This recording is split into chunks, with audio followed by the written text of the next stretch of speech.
मिलने के लिए आपके बचपन का मित्र सुदामा मिलने के लिए आ रहे हैं।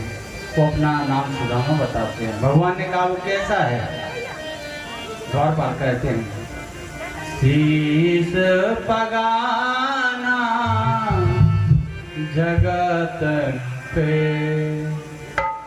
प्रभु जाने को आए बसो वही ग्राम धोती फटी सी लटी दो फुटी हर पाहे उपाहन की नैया के द्वारे खड़ा तुझे दुर्बले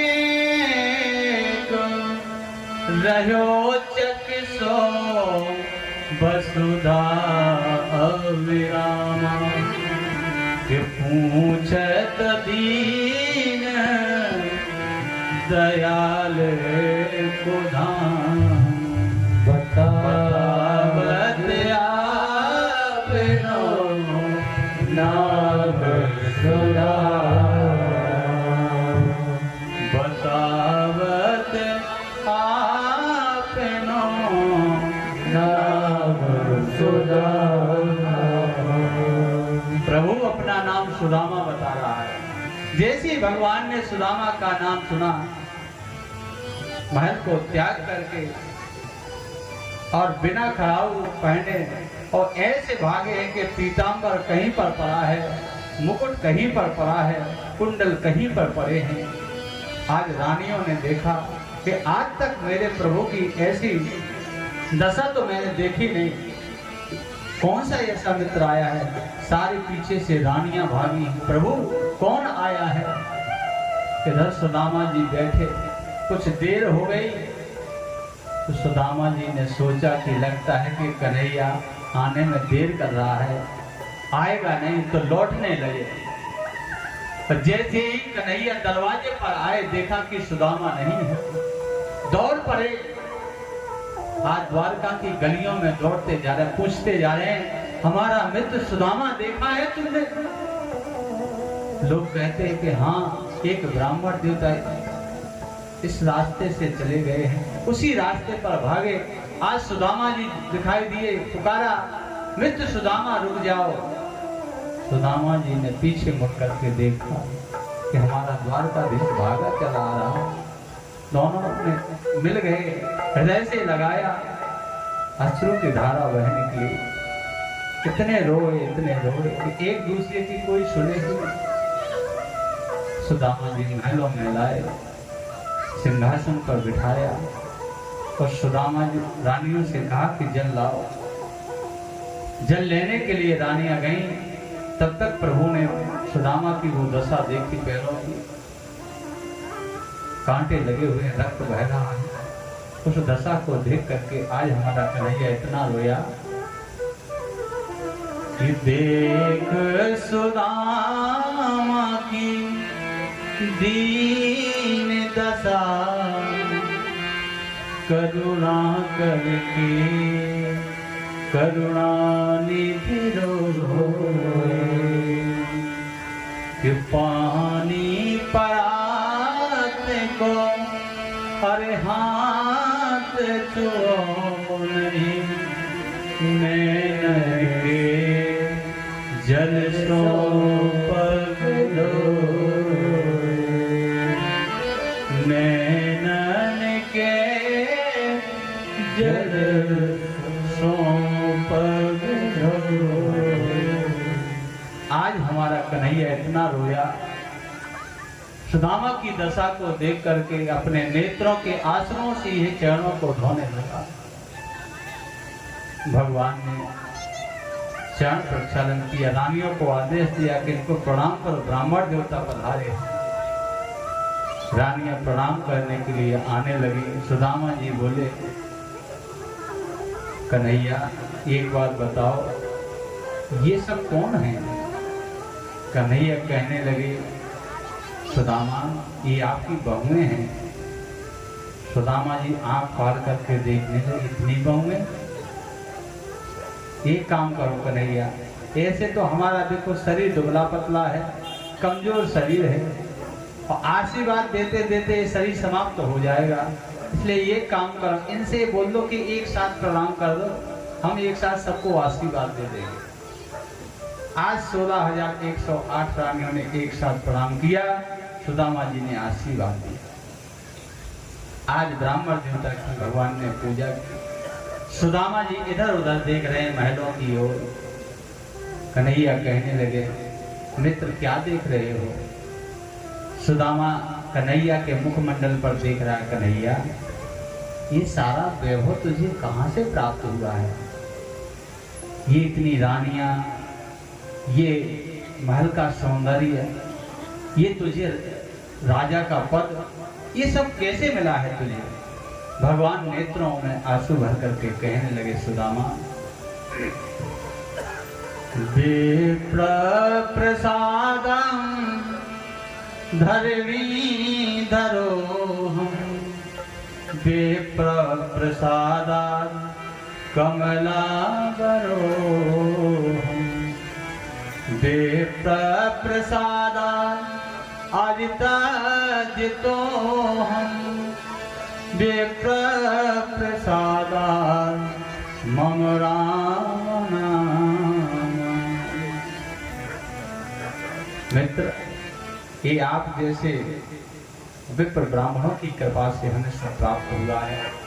ये वैभव, ये राजपद, ये जो देख रहे हो, ये सब आपकी ही कृपा से मुझे प्राप्त हुआ है। आप लोगों की सेवा करता हूं। आज वार्तालाप हुआ, रात्रि हुई, भगवान अपने महलों में सुदामा को ले गए। जैसे सुदामा जी को अपने पलंग पर बिठाया तो सुदामा जी उस पलंग को देख रहे हैं, उस महल को देख रहे हैं। ये किसका महल है? आज कन्हैया बता रहे हैं, ये रुक्मिणी का महल है। ऐसे आज सुदामा जी का हाथ पकड़ करके कन्हैया आज हर रानी का महल दिखा रहे हैं। ये रुक्मिणी का महल है, ये जामवंती का महल है, ये सत्यभामा का महल है, ये कालिंदी का महल है, ये नग्नजिति का महल है, ये भद्रा का महल है, ये लक्ष्मणा का महल है। सारे महल बताए।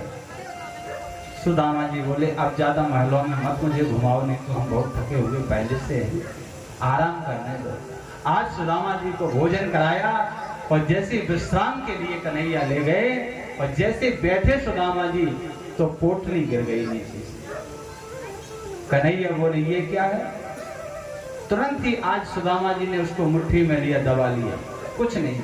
उस इतने वैभव को देख करके आज समझ गया है सुदामा कि ये राजा है, ये सोने के महलों में कहा ये चावल की पोटली लाया। कन्हैया क्या कहेगा? सब गए। कन्हैया ने वो पोटली छुड़ाई। ये किसने दी? हमारी भाभी ने दी होगी। लेकिन सुदामा, एक बात बताओ, भाभी हमारा इतना ख्याल रखती है, वो तुमने थोड़ा सा भी ख्याल नहीं रखा? सुदामा जी बोले, किस बात का ख्याल? अरे तुमने विवाह कर लिया और तुमने निमंत्रण तक नहीं दिया, मुझे बताया नहीं अपने मित्र को। आज सुदामा जी हंसने लगे, बोले, कन्हैया एक बात बताओ, हमारा तो एक विवाह हुआ, नहीं बता पाए, लेकिन तुम्हारे तो 16,108 हुए, एक ही को निमंत्रण दे देते, तुमने एक भी निमंत्रण नहीं दिया। नाराज तो मुझे होना चाहिए, क्रोध तो हमें आना चाहिए, तुम उल्टा हमें डांट रहे हो। सुदामा, हम डांट नहीं रहे हैं, हम ये कह रहे हैं कि भाभी ने हमें ये क्या भेजा है? कुछ नहीं भेजा, वो तो मुझे पोटली मिल गई थी, एक रास्ते में एक नाविक था, नाव चलाने वाला, उसने दे दिया था, बहाना बना लिया। लेकिन कन्हैया समझ गया। कन्हैया ने तुरंत ही वो पोटली छोड़ी और एक मुट्ठी चावल भर करके मुंह में डाले और कहा, मैंने तुम्हें जो पृथ्वी का वैभव सुख होता वो तुम्हें सुदामा दिया। और जैसे दूसरी मुट्ठी भरना चाही वो खाने के लिए आज कन्हैया ने हाथ बढ़ाया, रुक्मिणी मैया ने पकड़ लिया हाथ। बोले, महाराज चावल कच्चे हैं, पेट खराब हो जाएगा। ये तुमने पहली मुट्ठी में इस पृथ्वी का वैभव दे दिया, तो अगली मुट्ठी में क्या आप अपने आप को दे दोगे? इसलिए रुक जाओ। रोक दिया। आज भगवान ने सुदामा के बिना मांगे इस पृथ्वी का जो सुख वैभव होता है वो आज सुदामा जी को समर्पण कर दिया। प्रातः काल हुआ, सुदामा जी कहने लगे, कन्हैया अब मुझे जाने की अनुमति दो, क्योंकि तुम्हारी भाभी घर पर अकेली है। अब सुदामा जी जब से आए थे तो केवल चरणों का प्रक्षालन हुआ और पेट में भोजन गए, बाकी वस्त्रों को भी नहीं बदला। सुदामा जी बोले रात निकल गई, इसने अभी तक ये चर्चा नहीं की कि कम से कम वस्त्र तो बदल लो। और सुशीला कहती तो तुम जाओ, वो सब समझ जाएगा। आज सुदामा जी भगवान की ओर देख रहे हैं, कन्हैया भाभी अकेली है घर पर, विलंब हो रहा है, जा रहे हैं। कन्हैया बोले तो जाने वाले को किसने रोका, जाओ। अब बार बार अपने जो वस्त्र ओढ़े हुए थे उसको बार बार मुंह से लगा रहे हैं, पर ऐसा कर रहे हैं कि जिन्हें इनको दिखाई दे फटा हुआ वस्त्र है। लेकिन कन्हैया बोले सुदामा जी विलंब ज्यादा तो नहीं हो रहा है। सुदामा जी कहने लगे, कन्हैया विलंब तो हो रहा है, अब चलने की आज्ञा दो। कन्हैया बोले चलो तुम्हें दरवाजे तक तुम्हें छोड़े देता हूं। आज सारी रानियां आई, सुदामा जी को फिर प्रणाम किया, आशीर्वाद दिया, विदा कर रही है। सारी रानियां रो रही हैं, कह रही कि धन्य है ऐसा मित्र और धन्य है मेरे स्वामी। इतना प्रेम मैंने आज तक किसी की मित्रता में नहीं देखा जितना आज मेरे स्वामी और सुदामा के बीच में मित्रता का प्रेम है। दरवाजे तक गए, सुदामा जी कहने लगे, कन्हैया अब हम चलते हैं। कन्हैया बोले जाओ। सुदामा जी बोले जी बड़ा कठोर है, एक बार भी नहीं बोल रहा कि वस्त्र तो पहन लो दूसरे। लोग क्या कहेंगे कि तुम मित्र के यहाँ से आए हो, एक राजा के यहाँ से आए हो, तुम्हारे वस्त्र तक नहीं बदले। इसको अपनी बदनामी का भी डर नहीं है, लोग क्या कहेंगे। सुदामा जी लौटे और सुदामा जी कह रहे हैं, कन्हैया एक मैं आपसे बात करूं। बोले हाँ। बोले जैसे तुम्हारे यहाँ कोई दिन दुखी आ जाए, उसके पास जैसे वस्त्र भी ना हो, तो आप क्या करोगे। तो कन्हैया ने भी इसका उत्तर ढूंढ लिया। कन्हैया बोले वस्त्रों से कुछ नहीं होता है, शरीर की शोभा गुणों से होती है, वस्त्रों से नहीं होती है। सुदामा जी बोले बड़ा चतुर है, हमने इशारा भी किया तब भी वो इशारा नहीं समझ रहा है। बोले कन्हैया एक बात बताओ, जैसे इस आत्मा को ढकने के लिए शरीर की आवश्यकता है, तो तन ढकने के लिए वस्त्र की आवश्यकता है। और अगर व्यक्ति इस तन पर वस्त्र नहीं पहने हैं तो वो क्या अच्छा लगेगा। कन्हैया बोला वस्त्रों से क्या होता, वस्त्र तो माया है, और जो सच्चा भक्त होता है उसको माया की आवश्यकता नहीं है। अगर उसके पास माया पहुंच जाएगी तो भक्ति में बाधक बनती है माया, इसलिए उसे वस्त्र रूपी माया का परित्याग कर देना चाहिए। सुदामा जी बोले जी तो बड़ा ज्ञानी निकला, हम बार बार इशारा कर रहे हैं, बार बार ये हमारा उत्तर सहजता से देगा। चलो कोई बात नहीं, अगर सुशीला कहेगी तो हम उसको खरी खोटी सुनाएंगे, आज के बाद हम मिलने नहीं आएंगे। सुदामा जी चले, विदा किया। सुदामा जी जैसे कुछ दूरी पर पहुंचे, बोले कन्हैया तो आप कब आए हम। कन्हैया बोले जब तुम्हारी इच्छा हो, हमने तो न जाने के लिए कहा और न आने के लिए कहा। सुदामा जी कहने लगे धन्य है, चले गए। जैसे ही अपनी नगरी में पहुंचे सुदामा जी, वहां वो सुदामापुरी महलों में परिवर्तित हो गई, महल बन गए। सुदामा जी कहने लगे भैया ये कौन सी नगरी है। तो लोग कहने लगे भैया ये सुदामा नाम के सेठ की नगरी है। अब सुदामा जी चक्कर में पड़ गए कि है तो हमारी नगरी, ये सेठ जी कौन है। सुदामा जी कहने लगे भैया तो सेठ जी कहाँ मिलेंगे, सेठ जी कहाँ गए, हम दर्शन मिल सकते हैं मुझे। बोले भैया अभी उनके दर्शन नहीं मिलेंगे, वो द्वारकाधीश से मिलने गए। अब सुदामा जी बोले द्वारकाधीश से तो हम ही मिलने के लिए गए। सुदामा जी कुछ देर विचार करते रहे कि शायद हो सकता है दूसरे सुदामा। तो बोले भैया उनकी कुटिया बता सकते हो। लोग कहने लगे उनकी कुटिया नहीं है, उनका महल है। सुदामा जी बोले तो चलो महल दिखाओ। और जैसे ही सुदामा जी गए हैं देखा कि सुशीला दरवाजे पर खड़ी है। अब सुशीला नहीं रही। पहले सुशीला को एक चुटीला, अब होगा दो चुटीला, रानी बन गई। अब सुशीला भी पहचान में नहीं आ रही है। सुदामा जी कहने लगे ये कौन है? लोग कहने लगे ये सेठानी है, सुशीला सेठानी। बोले अच्छे, सुशीला सेठानी। आज सुशीला ने अपने पति को पहचान लिया, सुदामा जी को। चरणों में गिर पड़ी, बोले प्रभु मुझे पहचाना नहीं। बोले आप कौन हो? मैं आपकी पत्नी हूं सुशीला। सुदामा जी बोले धन्य है सुशीला, तू तो रानी बन गई।